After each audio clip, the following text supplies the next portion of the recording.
वक्त को जिसने न समझा उसको तो मिटना पड़ा है। बच गया तलवार से तो फूल से कटना पड़ा है। नमस्कार, मैं जनवक्ता श्री ओम गौतम। हमने आपको एक खबर दी थी, उसके बाद अब चारों तरफ उसी की चर्चा हो रही है। तमाम लोगों ने सवाल उठाए कि क्या वास्तव में राहुल के खिलाफ मोदी सरकार कुछ कर पाएगी? क्या वास्तव में राहुल संसद से बर्खास्त हो पाएंगे? और इसके सबूत दे दिए हैं कांग्रेस पार्टी के नेताओं ने। कांग्रेस में जिस तरीके से सन्नाटा छा गया है और अब राहुल गांधी के खासम खास चमचे ये कह रहे हैं कि राहुल गांधी के खिलाफ एफआईआर करा दो, उन्हें फांसी दे दो। ऐसी ड्रामे क्यों कर रहे हो? आप इन बातों का मतलब समझ लीजिए। कांग्रेस के तमाम नेताओं को पता है कि राहुल गांधी के खिलाफ अगर 100 से ज्यादा एफआईआर भी हो जाए, देश के 1000 कोर्ट के अंदर केस भी हो जाए, तब भी राहुल गांधी का बाल बांका नहीं हो सकता है, क्योंकि भारत की जुडिशरी राहुल गांधी को सजा देने की सोच भी नहीं रही है। कांग्रेस के तमाम नेताओं को पता है कि राहुल गांधी के खिलाफ अगर कोर्ट में केस चलेगा, पुलिस में एफआईआर होगी तो कुछ नहीं होगा। लेकिन इस बार भारतीय जनता पार्टी राहुल को माफ करने के मूड में नहीं है। तमाम लोगों ने बातें कही और कही भी जा रही हैं कि राहुल गांधी बीजेपी के स्टार प्रचारक हैं, उनकी जो उलझुल हरकतें होती है उनसे भारतीय जनता पार्टी को फायदा होता है, मोदी साहब राहुल को कोई नुकसान नहीं होने देंगे। लेकिन हम बार बार कह रहे हैं कि जब पानी सर से ऊपर गुजरने लगता है, आदमी की गर्दन तक आता है, तो वो दूसरे के बचाने की नहीं बल्कि अपने आप को बचाने की कोशिश करता है। इस बार भारतीय जनता पार्टी ने ये कोशिश खुद को बचाने के लिए की है। अगर वो राहुल को इस बार छोड़ देंगे तो फिर आप मानकर चलिए कि भारतीय जनता पार्टी की सत्ता में वापसी बिल्कुल भी मुश्किल हो जाएगी। इसकी वजह है, लोगों के अंदर इस बात को लेकर बहुत आक्रोश है कि जिस मुद्दे को लेकर भारतीय जनता पार्टी सत्ता में आई थी, उस मुद्दे को 11 साल से टाला जा रहा है। यानी गांधी परिवार के भ्रष्टाचार के ऊपर ही नरेंद्र मोदी की सरकार बनी थी और अब तक उसको टाला गया है। उसके पीछे एक बड़ी वजह तो कोर्ट है, जहां से राहुल गांधी को सजा होने के बावजूद बार बार राहत दे दी जाती है, जमानत दे दी जाती है, डांट फटकार लगा दी जाती है और फिर उसके बाद राहुल गांधी और ज्यादा उद्दंड होते जाते हैं। राहुल गांधी के आसपास जो नेता है, उन्होंने राहुल को समझा दिया है कि वो शैडो प्राइम मिनिस्टर है, देश के प्रधानमंत्री से बिल्कुल भी उनकी ताकत या उनकी शक्तियां कम नहीं है। और राहुल के दिमाग में ये बात इतने अंदर तक घुस गई है कि वो अब वही कर रहे हैं जैसे कोई देश का शासक करता है। लेकिन ये जो दाव निशिकांत दुबे के माध्यम से भारतीय जनता पार्टी ने चला है, इसको आप निशिकांत दुबे का सब्स्टेंटिव मोशन मत समझिए, क्योंकि अगर ये निशिकांत दुबे का अपना प्राइवेट सब्स्टेंटिव मोशन होता तो फिर निशिकांत दुबे के ऊपर भी प्रिविलेज मोशन का खतरा लटक जाता, क्योंकि निशिकांत दुबे ने जिस भाषा का इस्तेमाल किया है, अगर वो उसको प्रूफ नहीं कर पाएंगे, जो कि बिना सरकार की मदद के नहीं हो सकता है, तो निशिकांत दुबे की ही सांसदी चली जाएगी, क्योंकि उनके खिलाफ भी ऐसा ही मोशन या प्रिविलेज मोशन कांग्रेस ला सकती है। यानी कि निशिकांत दुबे ने जो कहा है, अगर वो उसको ऑथेंटिकेट नहीं कर पाते हैं तो फिर खतरा उनके ऊपर भी है। भारतीय जनता पार्टी अपने इतने ज्यादा तेज तर्रार सांसद को नहीं खोना चाहेगी। इसलिए जो लोग ये भ्रम पालकर बैठे हैं कि ये पूरा मामला केवल ड्रामा करने के लिए है, राहुल का कुछ नहीं बिगड़ेगा, उन्हें एक बार कांग्रेसी नेताओं के बयान सुन लेने चाहिए, उनकी जो हरकतें हैं वो देख लेनी चाहिए, और खुद राहुल गांधी का इस सब्सटेंटिव मोशन के बाद क्या हाल हुआ है, वो किस तरीके से मीडिया से झगड़ते हुए नजर आ रहे हैं, किस तरीके से कह रहे हैं कि आपको कुछ कीवर्ड पकड़ा दिए जाते हैं और आप देश की सेवा नहीं कर रहे हैं, सिर्फ भारतीय जनता पार्टी के काम कर रहे हैं और मुझसे सवाल कर रहे हैं। यह तो संसद का मामला है। संसद में राहुल गांधी की सदस्यता पर तलवार पूरी तरीके से लटक चुकी है, और जब वो संसद के सदस्य ही नहीं रहेंगे तो एलओपी का तो सवाल ही नहीं उठता है। उसके बाद संसद के बाहर जो होना है, संसद से थोड़ा दूर जाने के बाद संसद मार्ग थाना पड़ता है, 200-300 मीटर दूरी है वहां से बस। और उस थाने में जो एफआईआर है उसमें भी राहुल गांधी ही सबसे बड़े आरोपी हैं। राहुल गांधी ने जिस तरीके से ऑफिशियल सीक्रेट एक्ट्स का उल्लंघन किया है, हालांकि कहा यह जा रहा है कि दिल्ली पुलिस ने एफआईआर में अभी ऑफिशियल सीक्रेट एक्ट्स की धाराओं को नहीं जोड़ा है, लेकिन इसकी क्या गारंटी है कि बाद में वो धाराएं नहीं जोड़ी जाएंगी, क्योंकि पेंगुइन पब्लिकेशन पहले ही हाथ खड़े कर चुका है और जनरल नरवणे जो अपनी किताब को बहुत बड़े स्तर पर बेस्ट सेलर घोषित कराने के चक्कर में थे, वो भी पीछे हट गए हैं और उन्होंने कह दिया जो पेंगुइन कह रहा है वही सही है। यानी पेंगुइन ने कहा कि हमने किताब छापी ही नहीं, और हमने शुरुआत में सवाल उठाया था कि अगर पेंगुइन ने किताब छापी भी है तो ये प्रकाशित नहीं हुई है, पेंगुइन की जिम्मेदारी बनती है। और अब पेंगुइन भी समझ गया है कि उसकी जिम्मेदारी इतनी है, अगर यह साबित हो गया कि पेंगुइन ने किताब छापी थी तो पेंगुइन के ऊपर जो कार्रवाई होगी शायद पेंगुइन का यहां से बोरिया बिस्तर बन जाएगा। नरवणे भी बचने वाले नहीं है, नपेंगे वो भी।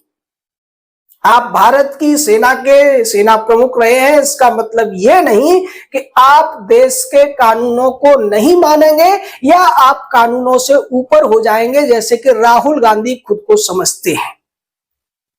चूक तो जनरल नरवणे से भी हुई है। उन्होंने जब तक राहुल गांधी ने यह पूरा ड्रामा किया वो चुपचाप तमाशा देखते रहे, लेकिन जैसे ही दिल्ली पुलिस ने एफआईआर दर्ज की, स्पेशल सेल में मामला गया, नरवणे को भी लग गया कि अब ये जो दरोगा जी हैं वो उनके घर तक भी आ सकते हैं। यहां एक और खेल समझिए, नरेंद्र मोदी की पुरानी एक तरीका है ये, और राजनीतिकों का ये तरीका होता है कि जब उन्हें किसी ऐसे व्यक्ति को जवाब देना होता है जो बहुत परेशान कर रहा हो तो वो डायरेक्ट जवाब नहीं देते हैं, बल्कि अपने जो दूसरे नेता होते हैं उनके माध्यम से या फिर छोटे से छोटे अधिकारी के माध्यम से जवाब दिलाया जाता है। यहां जो सब्सटेंटिव मोशन है वो गृह मंत्री नहीं लेकर आए, वो रक्षा मंत्री नहीं लेकर आए, वो कोई केंद्रीय मंत्री नहीं लाया है, बल्कि एक सांसद लाया है। मोदी शाह ने यह दिखा दिया है कि राहुल गांधी तुम अपने आप को शैडो पीएम समझ रहे थे, अब हमारे इस सांसद से अपने आप को बचाकर दिखाओ। दूसरी तरफ दिल्ली पुलिस जब इंक्वायरी करेगी तो राहुल गांधी से कोई डीजीपी इंक्वायरी करने उन्हें नहीं बुलाएगा, बल्कि उन्हें कोई दरोगा ही बुलाएगा। इंक्वायरी अफसर हो सकता है इंस्पेक्टर रैंक का हो सकता है एसीपी रैंक का हो, लेकिन वो डीजीपी रैंक का तो नहीं ही होगा, और राहुल गांधी को उसके जवाब देने ही पड़ेंगे। एक पुराना किस्सा है, मुलायम सिंह यादव से इंदिरा गांधी बहुत खफा हो गई थी, बहुत, जब मुलायम सिंह मुख्यमंत्री तो नहीं बने थे, तब उन्होंने कुछ दरोगाओं के माध्यम से मुलायम सिंह पर लाठियां पड़वाई थी। ऐसा पहले भी होता रहा है कि जब मुख्यमंत्री लेवल का कोई व्यक्ति अपने किसी प्रतिद्वंदी से बदला लेना चाहता है या उसको सबक सिखाना चाहता है तो दरोगा के माध्यम से ये जिम्मेदारी पूरी कराई जाती है, जिससे उसको ये याद रहे कि वास्तव में वो है क्या। यहां वही खेल हुआ है। निशिकांत दुबे के माध्यम से अब राहुल गांधी को पूरी तरीके से शिकंजे में ले लिया गया है, और इसीलिए चाहे राहुल गांधी हो, प्रियंका वाड्रा हो, केसी वेणुगोपाल हो या दूसरे कांग्रेसी हो, वो खुलेआम कह रहे हैं कि राहुल गांधी के खिलाफ एफआईआर करा दो, उन्हें फांसी पर चढ़ा दो, लेकिन वो सच बोलने से बाज नहीं आएंगे। इन लोगों की घबराहट की वजह यह है कि जो जो आरोप निशिकांत दुबे ने लगाए हैं उन सबके प्रूफ ओपनली पड़े हुए हैं। सबको पता है कि राहुल गांधी ने जब भारत जोड़ो यात्रा निकाली थी तो सोरोस फाउंडेशन से जुड़े हुए लोग उसके साथ में दिखाई दिए थे। राहुल गांधी जब अमेरिका जाते हैं तो वहां भी सोरोस के लोगों से मिलते हैं, ब्रिटेन जाते हैं तो वहां भी यही होता है। वो कंबोडिया, थाईलैंड, वियतनाम कहीं भी जाते हैं, वहीं पर वो फाउंडेशन के लोगों से चंदा लेते हैं अपने एनजीओ में। वो जब देश में डोकलाम हो रहा होता है तो चीनी राजदूत के साथ बैठे हुए नजर आते हैं। ये सारी चीजें संसद में रखी जाएंगी और इनको कैसे जस्टिफाई करेंगे राहुल गांधी? वो चीनी राजदूत से मिले, इसके भी सबूत हैं। वो सोरोस के लोगों के साथ उनके फोटो है, इसके भी सबूत है, फोटो भी है, वीडियो भी है। वो वियतनाम, कंबोडिया जहां जहां गए हैं, राहुल को ये लगता है कि वो अपनी सिक्योरिटी को छोड़ के चले जाएंगे तो किसी को कुछ पता नहीं चलेगा। पिछले 11 सालों में सरकार ने जो कुछ सामग्री राहुल गांधी के बारे में जमा कर रखी है, वो सारे तथ्य निशिकांत दुबे रखेंगे संसद में। और जिन लोगों को यह भ्रम है कि सरकार उनके प्रस्ताव को पास नहीं होने देगी, तो वो अपना भ्रम दूर कर लें। यह भ्रम जब कांग्रेस को नहीं है, यह भ्रम राहुल गांधी को नहीं है, यह भ्रम प्रियंका वाड्रा को नहीं है। आप एक चीज याद कीजिए, दिल्ली का एक ठग हुआ करता था, उसके खिलाफ भी कोई केस होता था तो वो इसी तरीके से बात करता था, मुझे फांसी पर चढ़ा दो, मेरे खिलाफ एफआईआर कर दो, मुझे जेल में डाल दो, लेकिन मैं देश के लिए और जनता के लिए ऐसे ही लड़ता रहूंगा, मैंने कोई झूठ नहीं बोला है। आज वो दिल्ली का ठग आपको कहीं बोलता हुआ नजर आता है? वो दिल्ली का ठग दिल्ली से बोरिया बिस्तर समेट कर भाग चुका है। राहुल गांधी के पास जो इंफॉर्मेशन या जो स्क्रिप्ट होती है वो उनके चमचों द्वारा उपलब्ध कराई जाती है, उसका कोई ऑथेंटिकेशन नहीं होता है। और हम बार बार बता रहे हैं कि राहुल गांधी के पास एक बड़ा मौका आया था 2012-13 में कि वो देश के प्रधानमंत्री बन सकते थे, कोई नहीं रोक सकता था उस समय, क्योंकि उस समय वो सांसद भी थे, कांग्रेस पार्टी पावर में भी थी, कांग्रेस का कोलिशन गवर्नमेंट थी, किसी भी एलाई को इससे दिक्कत नहीं थी। और मनमोहन सिंह के बाद राहुल गांधी का रास्ता साफ करने के लिए प्रणब मुखर्जी, जो सबसे सीनियर थे, मनमोहन से भी सीनियर थे, उन्हें राष्ट्रपति बना दिया गया था। लेकिन चमचों ने राहुल गांधी को समझाया कि चुनाव के बाद पूर्ण बहुमत आएगा, तब आप पूरे 5 साल के लिए प्रधानमंत्री बन सकते हैं, अभी 1 साल वाला चांस लेने की जरूरत नहीं है। और ऐसा करके वैसे तो देश का भलाई किया था चमचों ने। अगर उन्होंने राहुल गांधी को ये पट्टी न पढ़ाई होती तो आपको राहुल गांधी जैसा प्रधानमंत्री भी देखना पड़ता, चाहे 1 या 1.5 साल के ही लिए सही। अब राहुल गांधी ने उनमें से ज्यादातर चमचों को साइडलाइन कर दिया है, लेकिन चमचे तो बदलते रहते हैं, नए नए लोग आते हैं, जिसे भी फायदा नजर आता है कि राहुल गांधी के माध्यम से वो कितना फायदा उठा सकता है। केंद्र की सत्ता में कांग्रेस नहीं है तो क्या हुआ, राज्यों की सत्ता में तो है। भूपेश बघेल जैसे जो लोग हैं, रेवंत रेड्डी जैसे जो लोग हैं, या सुक्खू जैसे जो लोग हैं, वो तो इनके लिए अभी भी बहुत पावर जनरेट करते हैं, पैसा जनरेट करते हैं। तो जो लोग राहुल गांधी के आसपास हैं, उन्होंने राहुल गांधी को धीरे धीरे पट्टी पढ़ाई और तमाम ऐसे मुद्दे उन्हें दिए जिनका कोई भी बेसिस नहीं था। उसके बावजूद राहुल गांधी को यह विश्वास दिलाया गया कि यह मुद्दा अगर उन्होंने उठा लिया तो अगले प्रधानमंत्री वही बनने जा रहे हैं। आप याद कीजिए, वो राफेल का मुद्दा उठाते हैं, प्रधानमंत्री को चोर बता देते हैं, उसके बाद फिर नया मुद्दा लेते हैं, फिर इसी तरीके से आरोप लगाए जाते हैं, कभी वो ऑपरेशन सिंदूर, पहलगाम, पठानकोट, डोकलाम, गलवान, सब जगह वो सरकार को घेरने की कोशिश करते हैं, लेकिन तथ्य हो तब तो घेर पाएंगे। बहुत से लोग हैं जो मक्खी मीडिया वाले, वो ये कहते हैं कि विपक्षी पार्टी का या विपक्षी नेता का तो काम ही होता है सरकार को घेरना। बिल्कुल होता है और यही होना भी चाहिए, हम भी इसके पक्षधर हैं। लेकिन आप झूठ के आधार पर थोड़ा ही सरकार को घेर लेंगे। सेना को झूठा बताकर, सेना के खिलाफ बोलकर, देश के संस्कृति को, देश की सुरक्षा को खतरे में डालकर ख्याली पुलाव पकाकर थोड़ी ऐसा कर सकते हैं आप।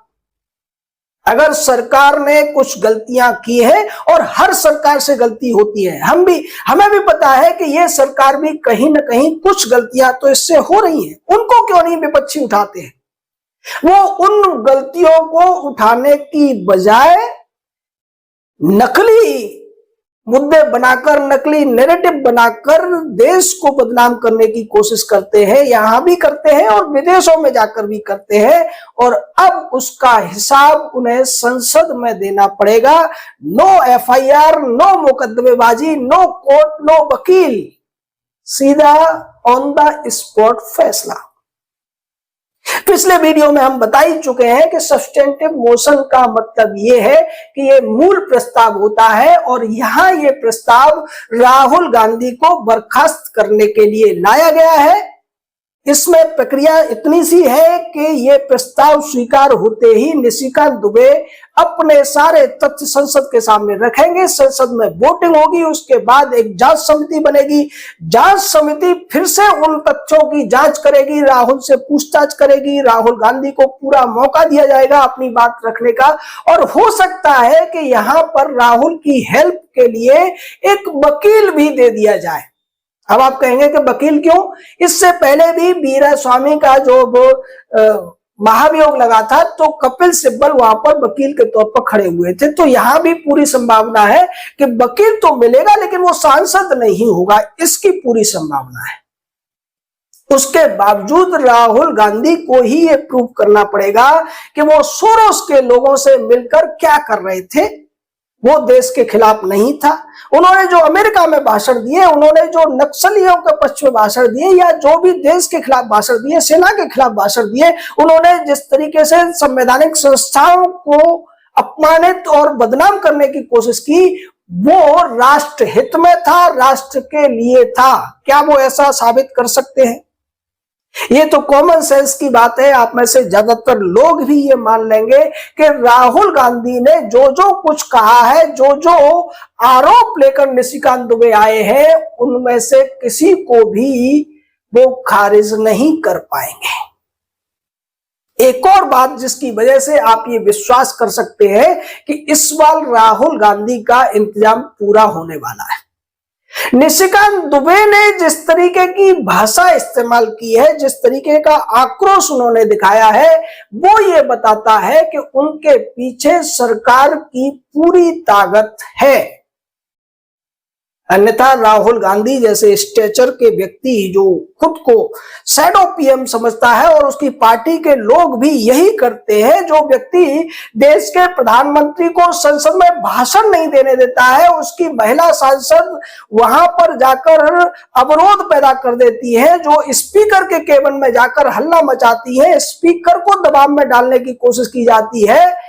ऐसे व्यक्ति को एक सांसद कैसे इस तरीके से चैलेंज कर सकता है? जब तक पार्टी का पूरी तरीके से समर्थन प्राप्त न हो, तो जो भ्रम पालकर बैठे हुए हैं, जिन्हें ये लगता है कि ये प्रस्ताव अकेले निशिकांत दुबे का है, वो अपने आप का, अपने भ्रम को दूर कर ले। ये प्रस्ताव मोदी सरकार का है, और इस बार मोदी सरकार आर पार की लड़ाई के मूड में है, जिसका खौफ, जिसका डर कांग्रेसी नेताओं में देखा जा सकता है। यही वजह है कि कांग्रेस के ज्यादातर नेता अब कह रहे हैं कि राहुल के खिलाफ एफआईआर करा दो, उन्हें फांसी दे दो, क्योंकि उन्हें पता है कि एफआईआर, फांसी, कोर्ट से तो वो आसानी से बच जाएंगे, लेकिन संसद में वो बहुमत भारतीय जनता पार्टी का है, इसलिए राहुल की सदस्यता बचा पाएंगे, ये बहुत ही नामुमकिन सी बात है। आपका इस पूरे मामले पर क्या कहना है? फिर भी आपके कुछ प्रश्न हैं, जब आप कुछ कहना चाहते हैं कहिए। हमारे साथ जुड़े रहिए, लाइक कीजिए, हाइप कीजिए। जय हिंद, जय भारत।